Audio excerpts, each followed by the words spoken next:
참고로 M9P의 연사 속도는 초단 2연사. 이 정도면 명백하지 않나요?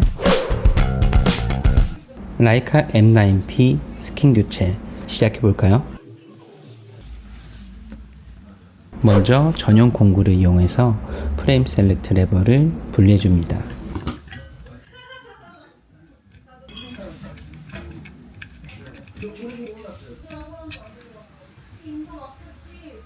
스킨 교체를 좀 더 편하게 하기 위해서 밑판도 분리해줍니다.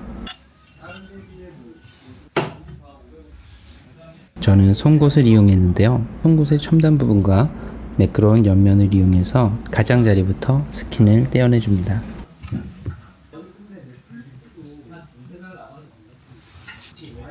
일반적인 라이카의 디지털 버전부터는 이와 유사한 형태의 스킨들을 사용하기 시작했는데요.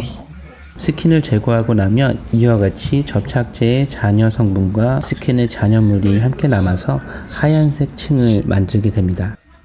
보통 엄지손가락으로 밀어서 정리를 하면은 가장 빠르고 깔끔하긴 한데요.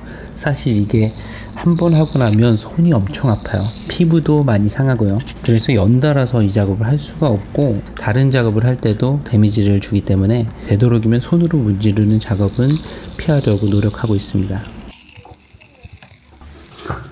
여기에 원래 커버가 하나 있었던 것 같은데 M8, M9 바지는 오랜만에 뜯어봐서 정확치는 않은데 아마도 이 정도 홀에는 커버가 있었던 것 같아요. 근데 지금 없는 걸로 봐서는 스킨을 한번 교체했고 교체 과정에서 분실됐을 가능성이 있을 것 같습니다. M9P를 설명하기 위해서는 라이카 최초의 디지털 카메라인 M8부터 이야기가 시작됩니다. M3 이후 M7까지 오직 필름 카메라만을 만들어 오던 라이카는 지금의 회장인 안드레아스 카우프만 박사가 형제들과 함께 처음으로 라이카의 대주주가 되었던 2004년 이후 조금 늦었지만 본격적인 디지털 카메라 개발에 박차를 가하게 됩니다. 그 결과 2006년 라이카 최초의 디지털 카메라 M8을 발표합니다. 제가 운영하는 가죽 공방인 J&K의 설립 연도가 2007년이니까 라이카의 디지털 카메라와 그 역사를 함께 했다고 할 수 있겠네요. 제 첫 번째 M 시리즈이기도 했던 M8은 1.3배 크롭바디에 IR 필터가 없는 등 아쉬운 면들이 있었습니다. 시장의 평가도 많이 나뉘었고요. 중간 모델인 M8.1을 거쳐 드디어 2009년 라이카 최초의 풀프레임 센서 카메라인 M9이 출시되게 됩니다. M9은 M8의 약 2배에 해당하는 1800만 화소의 해상력을 가지고 있었고 당연하게도 IR 필터는 포함되어 있었죠. 전작에 비해서 완성도가 매우 높은 카메라였습니다. 이후의 모델들은 모두 CMOS 센서를 사용하고 있는데 M9은 라이카의 마지막 CCD 센서 모델이기도 합니다. 그래서인지 출시된 지 15년이 지난 카메라인데도 아직까지도 시장에서의 중고가가 굉장히 잘 방어가 되는 편입니다. 이 부분도 분리를 해줘야 돼요.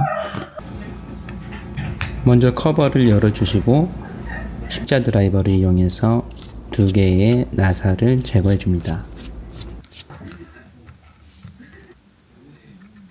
그리고 턱에 손톱을 넣어서 이 플라스틱 부품을 뽑아 주시면 돼요. 마지막에 걸려있는 아래쪽 고리 부분까지 뽑으면 제거 완료.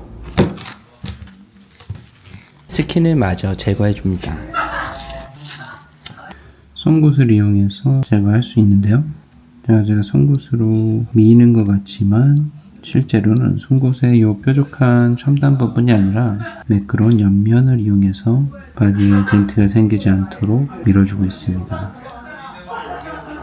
지금 작업 중인 모델은 M9의 P 버전으로 라이카에는 MP, M9P 그리고 가장 최근에 M11P처럼 P라는 수식어가 붙는 라인업이 있는데요. 예전 필름 시절에는 P가 프레스 버전의 약자로 연사 기능을 추가한 액세서리를 달 수 있는 모델들도 있었는데 지금의 P는 프레스의 약자가 아닌 프로페셔널의 약자입니다. 이것 때문에 헷갈려 하시는 분들 많은데요. 어느 기자가 라이카를 본격적인 보도용으로 쓰겠습니까? 참고로 M9P의 연사 속도는 초단 2연사. 이 정도면 명백하지 않나요? 지금의 P는 프레스가 아니에요.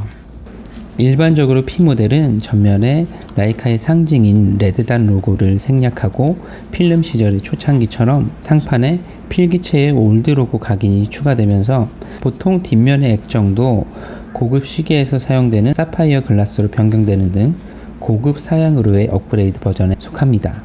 사실 보통 기능적인 추가는 없어서 저는 뒤늦게 출시되는 P라인은 그다지 쓰지 않는 편이에요. 다만 현행으로 판매되는 마지막 필름 카메라인 MP 정도는 갖고 싶긴 하네요. 이쪽보다 확실히 느낌이 오는데 이쪽이랑 이쪽에 원래 이 홀에 커버가 있어야 하는데 지금 이 바디는 그 커버를 양쪽 다 분실한 것 같아요. 이게 스킨 교체할 때 보통 스킨에 붙어서 이렇게 떨어지거든요. 스킨 뒷면에. 그런데 스킨 뒷면에도 없었고 커버 자체가 없었어요. 사실상 스킨의 재질에 따라서는 크게 티가 안 날 수 있는 부분이라서 바로 진행하도록 하겠습니다. 오늘은 독일 페링거사의 스위프트 가죽 카멜 색상입니다. 매끄럽고 부드러운 터치와 자연스러운 톤으로 인기가 많아요. 특히 라이카의 에디션에서 같은 타입의 가죽을 사용한 적이 있어서 스킨 교체에서는 빼놓을 수 없는 가죽이죠. 스킨의 부착은 기준 위치에 먼저 붙여주시고 나머지 비어있는 영역을 천천히 채워나가는 느낌으로 부착해주시면 됩니다. M9P는 M9 출시 2년 후인 2011년 발매된 카메라로 전면의 모델명과 레드단 로고가 사라지는 전형적인 P 버전의 모습을 가지고 있습니다.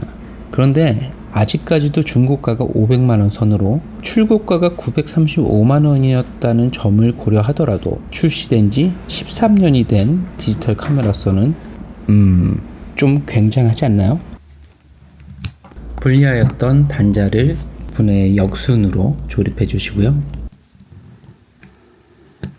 특히 스킨이 턱에 닿는 가장자리들을 폴더를 이용해서 꼼꼼하게 눌러줍니다. 마지막으로 프레임 셀렉트 레버를 전용 공구를 이용해서 조립해 주시면